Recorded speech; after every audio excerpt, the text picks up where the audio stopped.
Jumpa lagi, Assalamualaikum. Football United, ringan amatiran ala gue.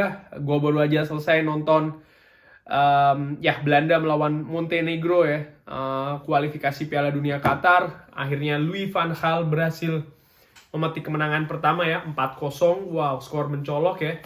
Tapi video ini gue nggak mau bahas soal masalah Belanda. Jadi waktu tadi gue nonton Belanda tuh, ya jujur ya, penampilannya oke, tapi gue agak sedikit menerawang ya. Artinya gue berpikir tentang Donny van de Beek begitu ya. Ya kaitannya dengan Manchester United pastinya.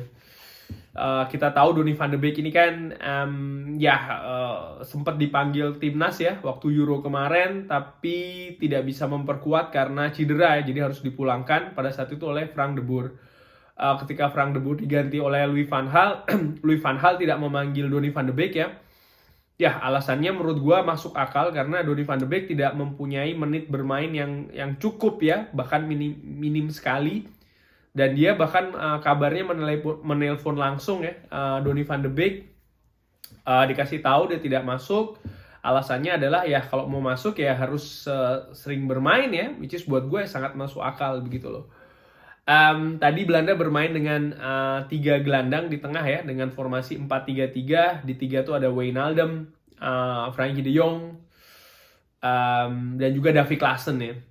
Ya, gue sih tadi langsung melihat ke seorang Davy Klaassen begitu ya, dimana menurut gue sih dengan amatiran posisinya itu sama dengan yang biasa Donny van de Beek tempatin begitu ya. Jadi ya Davy Klaassen itu kan seniornya di Ajax ya, dengan posisi yang kurang lebih sama lah ya. Dan ya sekilas gue berpikir ya Davy Klaassen itu kan sempat bermain di Premier League ya, cuma tidak berhasil bersama Everton. Sekarang dia moncer lagi bersama Ajax ya, walaupun sempat pindah dulu ke Bundesliga ya, bersama Werder Bremen kalau nggak salah, gue lupa. Balik lagi ke Donny van de Beek ya, gimana nih Donny van de Beek begitu. Donny van de Beek ini kan ya seperti kita ketahui ya, didatangkan awal musim lalu dengan harga yang cukup mentereng ya. Kalau tidak salah senilai 40 juta dari Ajax. Cuman ya pada saat itu tidak jelas sih sebenarnya siapa yang pingin Donny van de Beek begitu ya. Jadi karena kan sebenarnya kabar yang paling santer tuh dia diminati oleh Real Madrid ya. Cuman ternyata ya Manchester United muncul ada karena salah satunya hubungan baik antar dua manajemen ya, khususnya Edwin van der Sar sebagai ya semacam kayak CEO-nya lah ya di di Ajax ya, semacam ya. Akhirnya terjadilah transfer itu ya. Cuman sempat bermain lumayan di pertandingan pertama Liga ya, mencetak gol walaupun kalah 1-3 kalau nggak salah melawan Palace. Cuma setelahnya ya kita semakin jarang ya melihat Donny van de Beek ini bermain ya. Bagaimana dengan musim ini? Ini adalah musim kedua. Akankah Donny van de Beek ini main? Gua langsung melihat ini ke kontrak ya. Jadi seberapa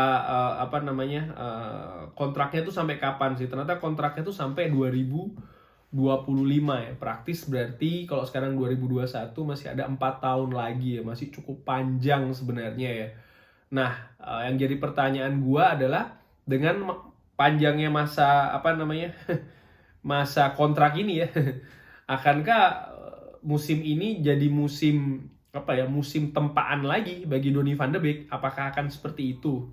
Ini kan menurut gue juga ya cukup menarik begitu ya, karena kita tahu tahun depan itu adalah Piala Dunia ya di Qatar, dan sebagai pemain bola profesional gue pikir ya nyaris semua pemain itu obsesinya adalah ingin main di timnas, bahkan membawa timnasnya main di Piala Dunia ya, ajang tertinggi di sepak bola dunia ini ya.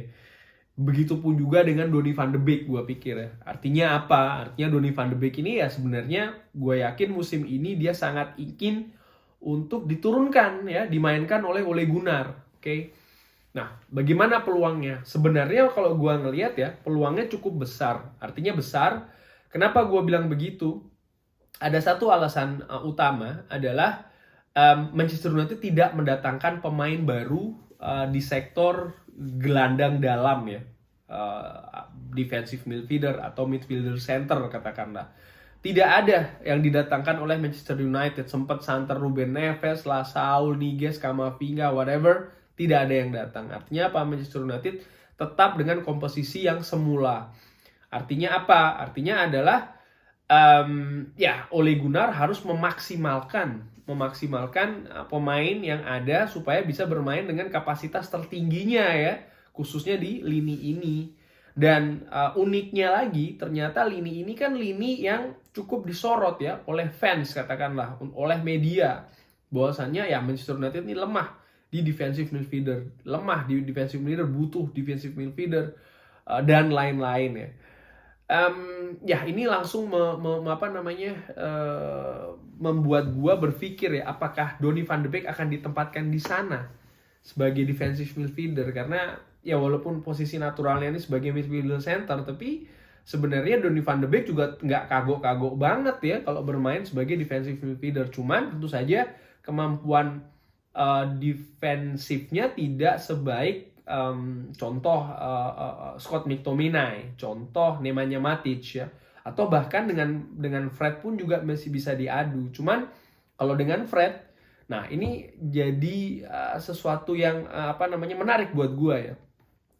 Dua defensive midfielder, gua sih menilai sekarang yang paling baik adalah seorang Scott McTominay.